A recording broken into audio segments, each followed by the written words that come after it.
Isang consumer group ang nananawagan kay Pangulong Marcos na bawiin ang appointment ni Energy Secretary Raphael Lotilla at Energy Regulatory Commission Chairperson Monalisa Dimalanta. Sa isang sulat, inilista ng National Association of Electricity Consumers for Reforms o NASECORE ang mga dahilan kung bakit nakababahala daw na sila'y maupo sa pwesto. Paliwanag ng NASECORE, sina Lotilla at Dimalanta ay kapwa nanggaling sa Aboitiz Power Corporation. Si Lotilla ay nanilbihang Independent Director habang si Dimalanta ay naging Chief Legal Counsel at Compliance Officer ng kumpanya. Pangamba ng grupo, baka raw maging pabor sa Aboitiz Group ang lahat ng polisiya sa industriya at mawala ng pantay na oportunidad ang iba pang power companies. Git pa nila, wala sa mga naunang Energy Secretaries at ERC Chairpersons ang nanggaling sa mga power companies.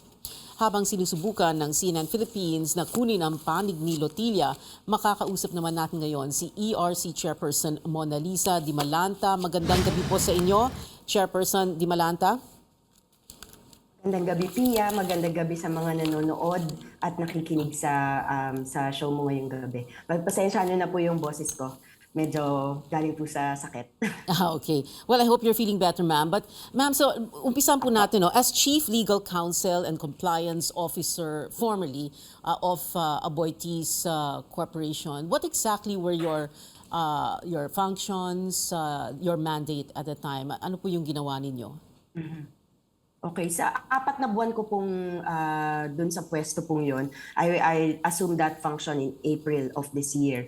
Bali, it's mainly, of course, an executive function, but mainly an administrative function, looking after the organization, the lawyers of the organization, and the compliance of all the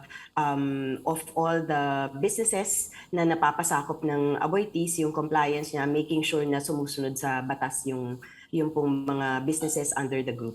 Compliance sa batas, making sure na sumusunod sa batas, you go over mga contracts, memorandum of agreements, etc.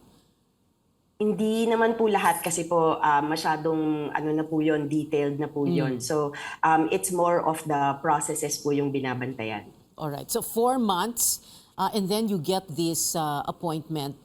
Did you ever have government experience before this, and what was the reason for your appointment?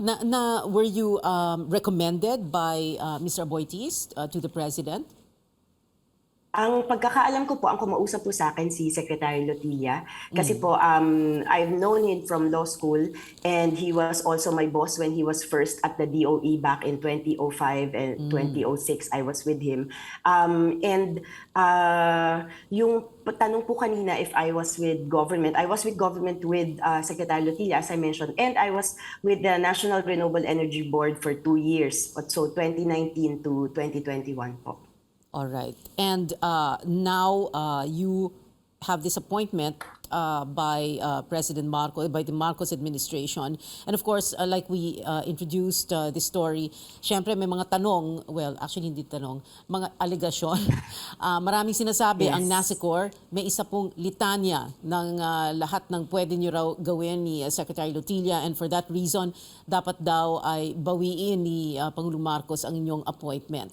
How would you respond to that? No, because they're saying that and the simple version here, to put it very simply, ang sinasabi po nila, dahil nagtrabaho kayo sa Aboitiz Corporation, no matter how long or short, sabi niyo 4 months, no, it doesn't matter as long dahil you worked for them, and therefore ang summary, ang conclusion, kapag merong matter that has to do with Aboitiz Corporation, that you would decide in their favor. Opo. I think understandable po yung concern, yung comments. Kasi po, lalo na po sa NASECORE, I don't think, when I was at NREB for 2 years, I don't think I've worked closely with NASECORE. So they're not familiar din po with me. They're not familiar with the way I work. And they're not familiar with how I'd like to believe I've been transparent and fair to all industry stakeholders. Ang renewable energy po, medyo malawak na siyang area and madaming players. And maybe rather than me answering explaining how I was able to lead NREB and accomplish all the things in NREB that I was able to accomplish. Maybe mas maganda po tanungin na lang po din yung ibang stakeholders. So yun po yung and I've been an energy practitioner for more than 20 years without revealing my age. Yun po yung siguro Yeah. yung basehan din po. And hindi din po, I don't think it was hidden from the president. I think the president is or was aware when he appointed me that I'll be coming from I was at Aboitiz at that time kasi po disclose naman po yung Oo, position ko yes. in the Oo. stock So in other words, exchange. para bang mas matimbang para sa Pangulong Marcos yung inyong 20 years experience in the energy sector in government rather than the 4 months with Aboitiz? I'd like to believe so Yeah. po. Yes. And can you tell us very frankly that no matter what happens, if there is any matter that has to deal with Aboitiz Corporation, that you will still look at it through very fair and balanced lenses? Yes, I think I can assure that, and there are rules that we need to abide with, like rules to recuse myself from matters when it's a matter that I've handled before. Just for also for full disclosure, hindi lang nung pong 20 years ko in the industry, hindi naman lang po din Aboitiz yung naging kliyente ko, marami din po ako naging kliyente. So if it's a matter that I was able to handle before, of course I would have to recuse myself from those matters. So in other words, contrary dito sa sinasabi ng NASECORE sa kanilang letter na you will not allow the Aboitiz Group of companies or any other company for that matter to have any distinct advantage over competitors.